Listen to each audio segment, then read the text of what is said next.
question here. We have a pretty good idea what's been going on. The people responsible are probably going away.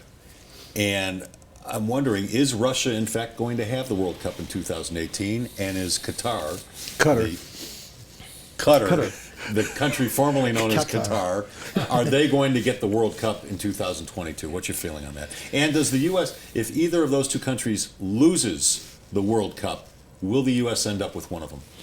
Let me answer the last one first. I think the U.S. was definitely in the driver's seat for either one of those World Cups. Most likely 2022, they finished second in the voting. So the answer is yes. And I believe they would be available for that. That's up to the U.S. Soccer Federation, of course.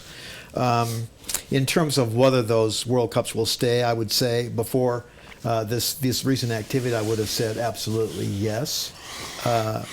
But we have to wait and see how the dynamics of all this plays out over the next few weeks, especially the vote tomorrow, if there's some kind of a postponement, or even if Blatter is reelected.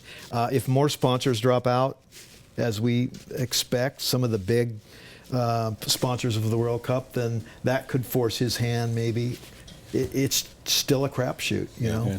That's the overseer you're talking about. If Visa and McDonald's, corporate pressure, and Adidas, or all that.